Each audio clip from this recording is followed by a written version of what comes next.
2019 கரூரில் தங்களது சீனியர் வேட்பாளர் தம்பிதுரையை கிட்டத்தட்ட 4,20,000 வாக்குகள் வித்தியாசத்தில் வீழ்த்திய காங்கிரசின் ஜோதிமணியை எதிர்த்து இந்த முறை ஒரு புதுமுகத்தை களமிறக்கியுள்ளார் எடப்பாடி பழனிசாமி. பழைய கதைக்கு பழி தீர்க்கும் விதமாக எடப்பாடியால் களமிறக்கப்பட்டிருக்கும் அவர்தான் எல். தங்கவேல். கரூர் மாவட்டம் பரமத்தி அருகில் உள்ள மேலப்பாளையம்தான் தங்கவேலுக்கு சொந்த ஊர். இங்கு விவசாய குடும்பமான லக்ஷ்மண கவுண்டர் செல்லம்மாள் தம்பதிக்கு 1958ஆம் ஆண்டு மார்ச் 19ஆம் நாள் பிறந்தவர்தான் எல். தங்கவேல்.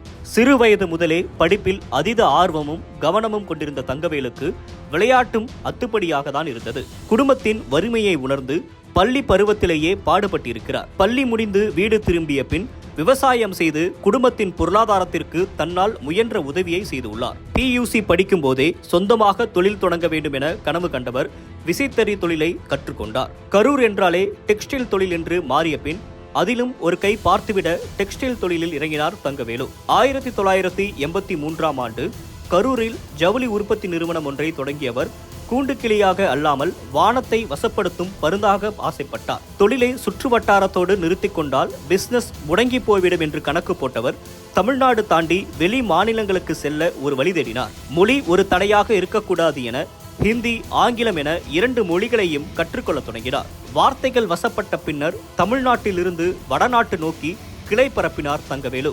இப்படி மெல்ல மெல்ல தன் தொழிலில் வளரத் தொடங்கியவர் இன்று அருண் டெக்ஸ்டைல் என்ற சாம்ராஜ்யத்தையே உருவாக்கியிருக்கிறார். ஒருபுறம் பிசினஸில் கலக்கி கொண்டிருந்தாலும் சிறு வயதிலிருந்தே அரசியல் மீது அவருக்கு ஆர்வம் இருந்தது. அதிலும் எம்ஜிஆர் காலம் தொட்டே இரட்டை இலையின் கோட்டையாக இருக்கும் கரூரில் தங்கவேலின் குடும்பத்தினர் அனைவரும் பாரம்பரியமாக அதிமுக அபிமானிகளாக இருந்தனர். இருந்தாலும் தங்கவேலு தன்னுடைய அரசியல் என்ட்ரிக்கு தேர்வு செய்த கட்சி வைகோவின் மதிமுக.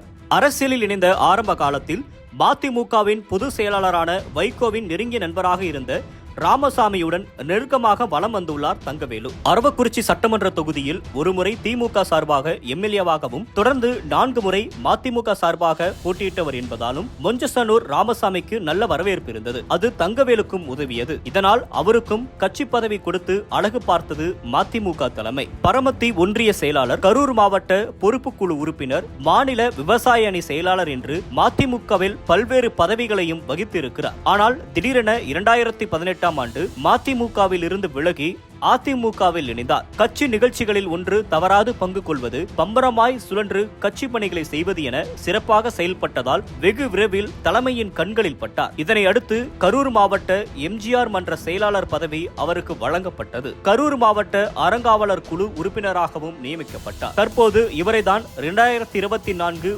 மக்களவை தேர்தலுக்கான அதிமுகவின் கரூர் வேட்பாளராக அறிவித்திருக்கிறார் அதிமுக பொதுச் செயலாளர் எடப்பாடி பழனிசாமி. தங்கவேலுவின் வெற்றியை உறுதி செய்வதற்காக முன்னாள் அமைச்சர் MR விஜயபாஸ்கரையும் களத்தில் இறக்கியுள்ளார் பழனிசாமி. தனது சொந்த தொகுதி என்பதால் வெற்றிக்கு பொறுப்பெடுத்து சட்டமன்ற தொகுதிகள் முதல் பூத் கமிட்டிகள் வரை அதிமுகவினரை அலர்ட் மூடுக்கு கொண்டு சென்றுள்ளார் MR விஜயபாஸ்கர். இன்னொரு புறம் திருச்சி மாவட்டத்திற்குள் வரும் கரூரின் விராலிமலை, மணப்பாறை சட்டப்பேரவை தொகுதிகளில் தங்கவேலுக்கு ஆதரவாக விஜயபாஸ்கர் களமிறங்கி உள்ளார். சிறையில் இருந்தாலும் ஜோதிமணியின் வெற்றிக்கு ஸ்கெட்ச் போட்டு அனுப்புகிறார் முன்னாள் அமைச்சர் செந்தில் பாலாஜி. ஒரு காலத்தில் அதிமுகவின் கோட்டையாக இருந்த கரூரை மீண்டும் மீட்டு வருவாரா தங்கவேல்? 2019 தம்பிதுரைக்கு அடைந்த தோல்விக்கு தங்கவேலு பழி தீர்ப்பாரா? எடப்பாடி பழனிசாமியின் எண்ணத்தை ஈடேற்ற கரூரின் மக்கள் தங்கவேலுக்கு வாய்ப்பளிப்பார்களா என்பதை ஜூன் 4ஆம் தேதி தெரிந்து கொள்ளலாம்.